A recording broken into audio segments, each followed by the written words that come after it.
श्री स्वामी समर्थ. नमस्कार मंडळी, स्वागत आहे तुमचे माझ्या युट्यूब चॅनल वरती. आजचा दिवस तुम्हाला खूप छान सुखाचा आनंदाचा जाऊ हीच मी स्वामींच्या चरणी प्रार्थना करते आणि आज नवीन व्हिडिओला सुरुवात करते. 17 मे पासून अधिक महिन्याला सुरुवात झालेली आहे आणि या अधिक महिन्याची समाप्ती 15 जून रोजी होणार आहे. अधिक महिना हा भगवान श्रीहरी विष्णूंना समर्पित आहे. या महिन्यामध्ये भगवान श्रीहरी विष्णूंची सेवा उपासना केल्यामुळे आपल्याला अक्षय पुण्याची प्राप्ती होते, मोक्षाची प्राप्ती होते असं म्हटलं जातं. आता हा अधिक महिना भगवान श्रीहरी विष्णू यांना का समर्पित आहे किंवा या महिन्यामध्ये त्यांची पूजा का केली जाते, तर पहा, अधिक मासाची गणना मुख्य महिन्यांमध्ये केली जात नाही. जेव्हा महिन्यांची नावे ठेवली जात होती तेव्हा लोक आपल्याला अपवित्र समजतील या चिंतेने अधिक मास हा दुःखी आणि निराश झाला. त्यावेळी भगवान विष्णू म्हणाले, हे अधिक मास, तू मला अत्यंत प्रिय असशील आणि तुझे नाव एक पुरुषोत्तम मास असेल, जे माझेच नाव आहे आणि मी या महिन्याचा स्वामी असेन. त्यावेळी देवाने सांगितले की हा महिना इतर 12 महिन्यांपेक्षा वेगळ्या प्रकारे गणला जातो आणि म्हणून या महिन्यामध्ये भगवान श्रीहरी विष्णू यांची सेवा केली जाते. आता जेवढे महत्व भगवान विष्णूंच्या सेवेला या महिन्यामध्ये दिले जाते, तेवढेच महत्व आपल्या कुलदेवीची ओटी भरण्याला सुद्धा दिले जाते. या अधिक महिन्यामध्ये आपल्याला आपल्या कुलदेवीची ओटी भरायची आहे. या महिन्यामध्ये आपल्या कुलदेवीचा मान सन्मान हा आपल्याकडून झालाच पाहिजे. तर आज या व्हिडिओमध्ये मी तुम्हाला अत्यंत महत्त्वाची माहिती सांगणार आहे. तर या अधिक महिन्यामध्ये कुलदेवीची ओटी कधी व कोणत्या दिवशी भरावी, ओटी मंदिरामध्ये जाऊन भरावी की घरीच भरावी, ओटीमध्ये कोणते साहित्य असायला हवे आणि ही ओटी भरत असताना या ओटीमध्ये आपल्याला एक वस्तू आहे तर ती असायलाच हवी, त्या वस्तूशिवाय ओटी अपूर्ण मानली जाते. जर आपण अधिक महिन्यामध्ये कुलदेवीची ओटी भरली तर आपल्याला सोन्यासारखे दिवस येतात. कुलदेवीचा अखंड कृपा आशीर्वाद हा आपल्या कुटुंबावर राहतो. तर ही अधिक महिन्यामध्ये ओटी कशी भरायची, कोणत्या वेळेत भरायची, याबद्दलची संपूर्ण माहिती या व्हिडिओमध्ये मी तुमच्या सोबत शेअर करणार आहे. त्यामुळे तुम्ही हा व्हिडिओ स्किप न करता शेवटपर्यंत नक्की पहा. चॅनलवरती नवीन असाल तर सबस्क्राईब करा आणि असेच माहितीपूर्व नवनवीन व्हिडिओ पाहण्यासाठी बेल आयकॉनलाही प्रेस करा, म्हणजे जेव्हा कधी मी नवीन व्हिडिओ अपलोड करेल त्याचं नोटिफिकेशन सर्वात अगोदर तुम्हाला भेटेल आणि तुम्ही एक पण व्हिडिओ मिस करणार नाही. तसेच कमेंट बॉक्समध्ये जय माता दी नक्की लिहा, जेणेकरून कुलदेवीचा आशीर्वाद हा तुमच्यावर आणि तुमच्या कुटुंबावर सदैव राहील. तसेच व्हिडिओला हाईप देखील द्या. तर पहा मंडळी, 15 जून रोजी हा अधिक महिना संपणार आहे. तर हा अधिक महिना संपण्या अगोदर तुम्हाला घरच्या घरी तुमच्या कुलदेवीची ओटी भरायची आहे. ज्याप्रमाणे आपण अधिक महिन्यामध्ये आपल्या आईची ओटी भरत असतो, आपली आई सुद्धा देवीपेक्षा कमी नाही. अगदी त्याचप्रमाणे आपल्या कुलदेवीची ओटी सुद्धा या अधिक महिन्यामध्ये भरायची असते.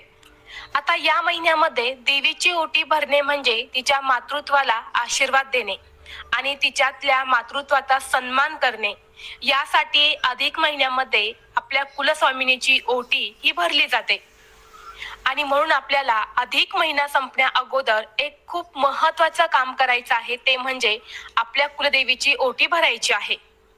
जेवढे महत्व या अधिक महिन्याला दिले जाते तेवढेच महत्व आपल्या कुलदेवीची ओटी भरण्याला सुद्धा दिले जाते. कुलदेवीची पूजा आपल्या जीवनातील सर्व प्रकारच्या अप्रिय घटना टाळण्यास मदत करते. त्याचबरोबर आपल्या कुटुंबातील सर्व प्रकारच्या नकारात्मक ऊर्जेपासून दूर ठेवण्यास मदत करते. एवढेच नाही तर आपण अधिक महिन्यामध्ये जेव्हा आपल्या कुलदेवीची ओटी भरतो तेव्हा ही ओटी भरल्याने आपल्या मनातील सर्व इच्छा मनोकामना ही आपली कुलस्वामिनी पूर्ण करते आणि मुख्य म्हणजे आपल्या कुलदेवीचा आशीर्वाद हा आपल्यावर आणि आपल्या कुटुंबावर कायम राहतो.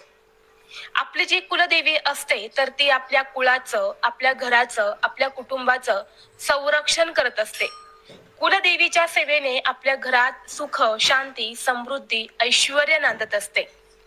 सर्व नकारात्मक ऊर्जेपासून, वाईट गोष्टीपासून आपल्या कुटुंबाचं ती संरक्षण करत असते.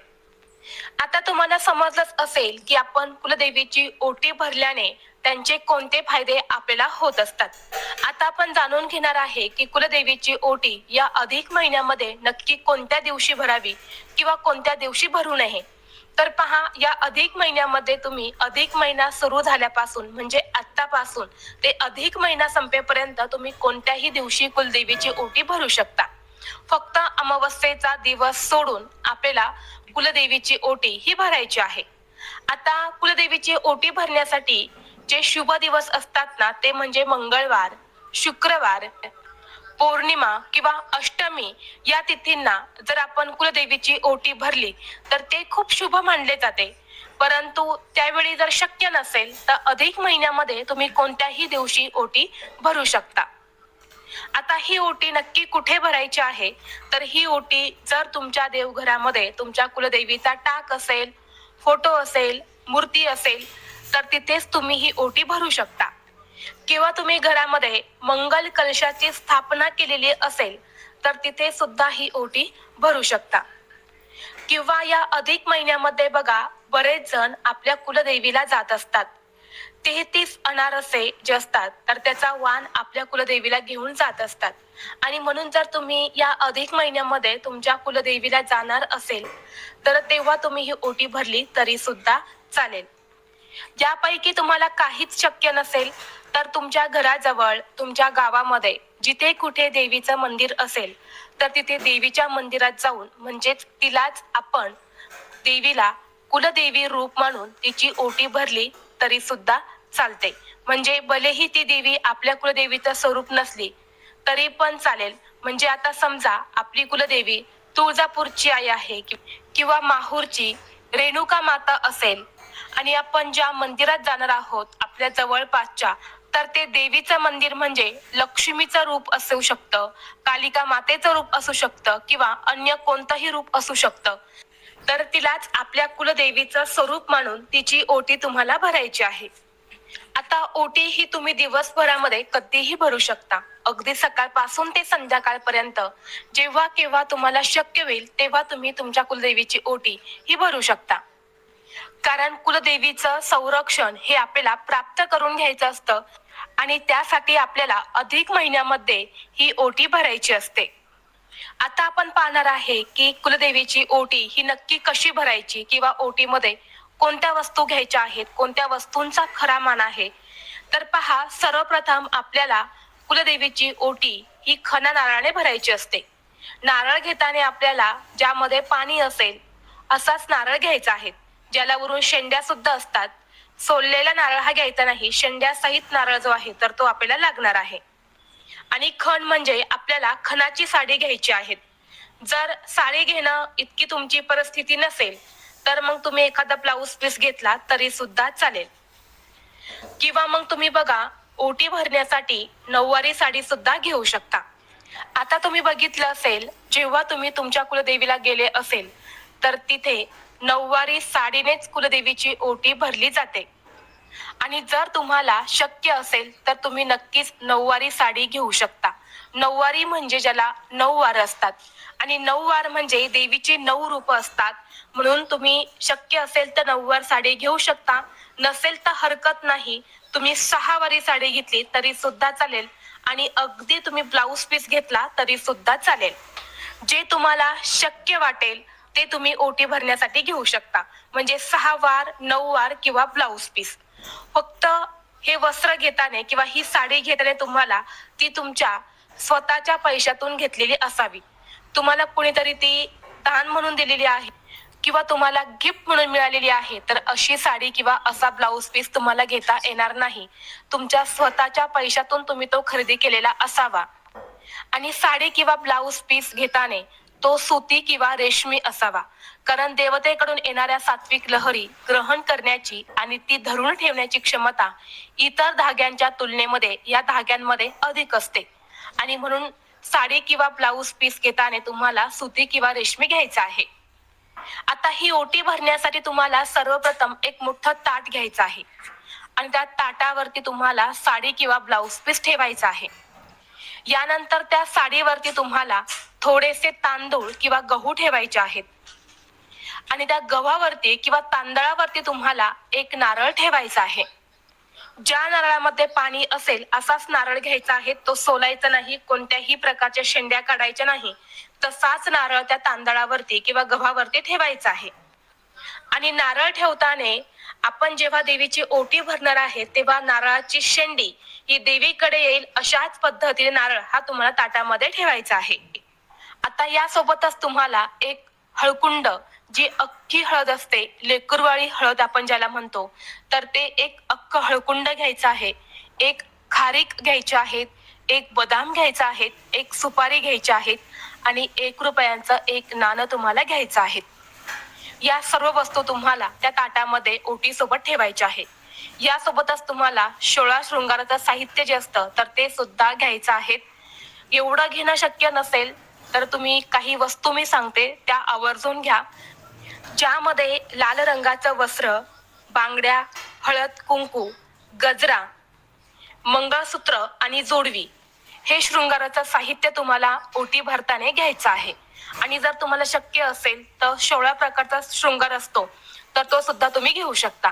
परंतु नाही शक्य झालं तर ह्या ज्या वस्तू मी तुम्हाला सांगितल्या तर त्या घ्यायच्या आहे. आता जेव्हा तुम्ही शृंगाराचं साहित्य घेणार आहे त्यामध्ये तुम्हाला चुकूनही लिपस्टिक, पावडर, आयलायनर, नील पॉलिश या ज्या वस्तू आहे ना या ओटीमध्ये ठेवायच्या नाही, कारण त्या अनेक रसायनांपासून बनवल्या जातात आणि त्या वस्तूंचा धर्मग्रंथानुसार कुठेही उल्लेख नाही. म्हणून या 4 वस्तू ज्या आहेत तर त्या तुम्हाला कुलदेवीची ओटी भरताना चुकूनही ओटीमध्ये ठेवायच्या नाही. ज्या वस्तू मी तुम्हाला सांगितल्या आहे तर त्याच वस्तू तुम्हाला ओटीमध्ये ठेवायच्या आहे. आणि ही ओटी भरताना तुम्हाला एक वेणी किंवा गजरा हा घ्यायचा आहे. गजरा किंवा वेणी शक्य नसेल तर मग तुम्ही एखादा गुलाबाचं फुल घेतलं तरी सुद्धा चालेल. आता ही ओटी भरताना ज्या वस्तू तुम्ही ताटामध्ये ठेवणार आहे तर ते ताट तुम्हाला स्टीलचं किंवा तांब्याचं घ्यायचं आहे. चुकूनही प्लास्टिकचं भांड हे अजिबात तुम्हाला वापरायचं नाही. आता ही ओटी घरातल्या स्त्रीने भरावी, तर जी स्त्री ओटी भरणार आहे तिने छान हातपाय स्वच्छ धुवायचे आहेत, छान असं रेडी व्हायचं आहे, साडी किंवा ड्रेस घालायचा आहे, स्वतःच्या कपड्यावरती हळद कुंकू लावायचं आहे, हातामध्ये तुम्हाला हिरव्या रंगाच्या बांगड्या घालायच्या आहेत, छान असा साध शृंगार करायचा आहे आणि यानंतर तुम्हाला ओटी भरायची आहे. आता जिथे तुम्हाला सांगितल्याप्रमाणे तुम्ही ओटी भरणार आहे तिथं गेल्यानंतर ना सर्वप्रथम तुम्हाला देवी समोर एक तुपाचा दिवा प्रज्वलित करून घ्यायचा आहे आणि त्या दिव्यामध्ये शक्यतो 33 वाती लावा. 33 वात जी असताना त्या वातींची एक वात जिथे कुठे पूजा साहित्य मिळते तर तिथे 33 वातींची एक वात मिळते, तिथून आणा, ती छान तुपामध्ये भिजवून घ्या आणि असा हा 33 वातींचा दिवा तुम्हाला तुमच्या कुलदेवीचा टाक असेल तर तिथे लावायचा आहे. मंदिरामध्ये गेला तर तिथे हा दिवा तुम्हाला सर्वप्रथम प्रज्वलित करायचा आहे. यानंतर देवीला हळद कुंकू तुम्हाला लावून घ्यायचं आहे, अक्षता अर्पण करायचे आहेत, एक फूल अर्पण करायचं आहे आणि यानंतर ओटीचे ते ताट आहे तर ते आपल्या दोन्ही हातामध्ये घ्यायचं आहे, कुलदेवीचं स्मरण करायचं आहे. हे ताट आपल्या छातीला लावायचं आहे, म्हणजेच ताट दोन्ही हातामध्ये पकडून आपल्या छातीजवळ पकडायचं आहे. आपल्या कुलदेवी समोर तुम्हाला उभं राहायचं आहे. यानंतर हे ताट आपल्या छातीजवळ पकडून कुलदेवीकडून चैतन्य मिळावे, आपली आध्यात्मिक उन्नती व्हावी, आपली प्रगती व्हावी, कुटुंबावर कोणतेही संकट येऊ नये अशी कुलदेवीला मनोभावे प्रार्थना करायची आहे. आपल्या कुलदेवीला सांगायचं आहे, कुलदेवीचं नाव घ्यायचं आहे आणि सांगायचं आहे, या अधिक महिन्यामध्ये मी तुझी ओटी भरत आहे.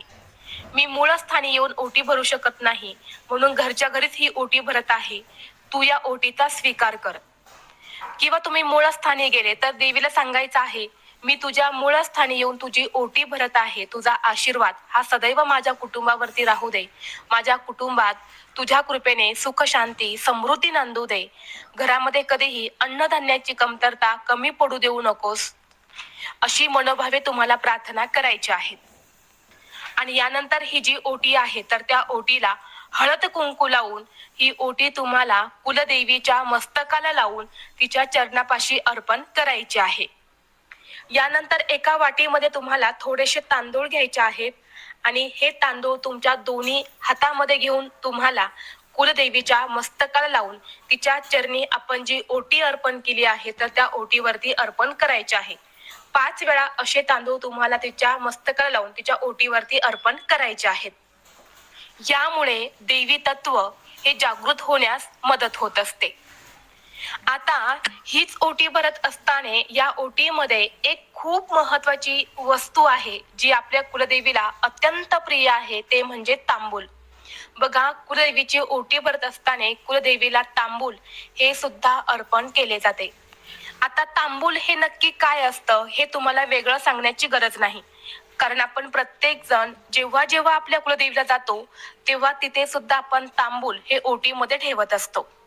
आता हे तांबूल तुम्ही घरी बनवलं तरी सुद्धा चालते, परंतु एवढ्या वस्तू आपल्याकडे नसतील तर अशा वेळी जिथे कुठे पान शॉप आहे, जिथे खाण्याची पानं मिळतात, तिथे जाऊन जर तुम्ही त्यांना सांगितलं की आम्हाला कुलदेवतेसाठी तांबूल बनवून हवा आहे, त्यामध्ये तुम्ही तंबाखूचा वापर करू नका असं त्यांना सांगितलं तर ते तुम्हाला तांबूल जे आहे तर ते बनवून देतात. आणि हेच तांबूल तुम्हाला ओटी भरताना आवर्जून अर्पण करायचं आहे.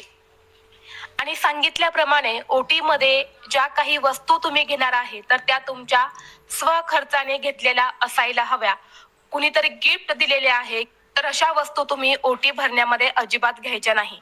भले तुम्ही एखादी वस्तू कमी घेतली तरीही चालेल. आता जो तांबूल तुम्ही ओटीमध्ये ठेवणार आहे तर तो तांबूल काही वेळाने उचलून घ्यायचा आहे आणि घरामध्ये सर्वांनी प्रसाद म्हणून खायचा आहे. आता प्रसाद म्हणून खाताना एक मुख्य नियम तो तुम्हाला पाळायचा आहे, तो म्हणजे हे तांबूल तुमच्या घराव्यतिरिक्त बाहेरच्या कोणत्याही व्यक्तीला द्यायचं नाही, कारण तो आपल्या कुलदेवीचा आशीर्वाद असतो आणि तो आपल्यालाच भेटायला हवा. आणि म्हणून हे तांबूल घरात सर्वांनी प्रसाद म्हणून खायचं आहे. आता तुम्ही देवीची ओटी भरण्यासाठी जो काही ब्लाउज पीस घेणार आहे किंवा साडी घेणार आहे तर ती चुकूनही निळ्या रंगाची किंवा काळ्या रंगाची नसावी. निळा रंग, काळा रंग सोडून तुम्ही कोणत्याही रंगाचं वस्त्र हे ओटी भरण्यासाठी घेऊ शकता. तसेच तुम्ही सुद्धा ओटी भरताना निळ्या आणि काळ्या रंगाचे कपडे परिधान करून देवीची ओटी भरू नका. आता ही ओटी जर तुम्ही घरीच भरली, तुमच्या घरीच कुलदेवीचा टाक आहे, फोटो आहे आणि किंवा मंगल कलश आहे, तिथे समोरच तुम्ही ही ओटी घरच्या घरीच भरली तर मग त्या ओटीचं साहित्य काय करायचं तर बघा, ते ओटीचं सर्व साहित्य तुम्ही स्वतःही वापरू शकतात किंवा मग काही दिवसांनी जर तुम्ही तुमच्या कुलदेवीला जाणार असेल, काही एका महिन्यामध्ये तुमचा काही प्लॅन असेल जाण्याचा, तर ती ओटी तशीच सांभाळून व्यवस्थित ठेवा आणि जेव्हा तुम्ही कुलदेवीला जाणार आहे तेव्हा ती ओटी सोबत घेऊन जायची आहे आणि कुलदेवीला अर्पण करायचे आहे. जर तेही शक्य नसेल तर मग अशा वेळी काय करायचं, या अधिक महिन्यामध्ये ज्या दिवशी तुम्ही कुलदेवीची ओटी भरणार आहे तर सकाळी ओटी भरून घ्यायची आणि संध्याकाळी तुमची एखादी मैत्रीण असेल तर तिला घरी बोलवायचं आहे आणि तिचा व्यवस्थित मान सन्मान करून तिला ही ओटी तुम्हाला द्यायची आहे. आणि ही ओटी जर तुम्ही मंदिरामध्ये भरली तर मंदिरामध्ये जे कोणी पुजारी असतात तर ती ओटी घेऊन जातात, म्हणून ती कोणाला द्यायचा प्रश्न येतच नाही. तर अशा पद्धतीने तुम्हाला ही ओटी भरायची आहे. आता सगळ्यात महत्वाचा प्रश्न म्हणजे कुलदेवीची ओटी कोण भरू शकते तर पहा, कुलदेवीची ओटी ही कोणीही भरू शकते. विवाहित स्त्री, अविवाहित मुलगी किंवा विधवा स्त्री सुद्धा कुलदेवीची ओटी भरू शकते. असं अजिबात नाही की विधवा स्त्री आहे ती कुलदेवीची ओटी भरू शकत नाही. असा कोणत्याही ग्रंथामध्ये उल्लेख केला गेला नाही की विधवा स्त्रीने कुलदेवीची ओटी भरू नये. तर विधवा स्त्री सुद्धा कुलदेवीची ओटी भरू शकते. मनामध्ये कोणत्याही शंका कुशंका न आणता बिनधास्तपणे तुम्ही कुलदेवीची ओटी भरू शकता. फक्त ज्या स्त्रियांना मासिक धर्म आहे अशा स्त्रियांनी कुलदेवीची ओटी भरू नये. त्याचबरोबर जर तुमच्या घरामध्ये सुतक असेल तर सुतकामध्ये सुद्धा ओटी ही भरली जात नाही. किंवा तुमच्या घरी जर एखादी बाहेरची व्यक्ती आलेली आहे तर तिच्या हातून सुद्धा कुलदेवीची ओटी ही भरायची नसते. घरातल्या व्यक्तीनेच कुलदेवीची ओटी ही भरायची असते. तर ही अत्यंत महत्वाची माहिती मला तुमच्यापर्यंत शेअर करायची होती. व्हिडिओ तुम्हाला आवडला तर लाईक करा, चॅनलवरती नवीन असाल तर सबस्क्राईब करा आणि हा व्हिडिओ आपल्या मित्र परिवारासोबत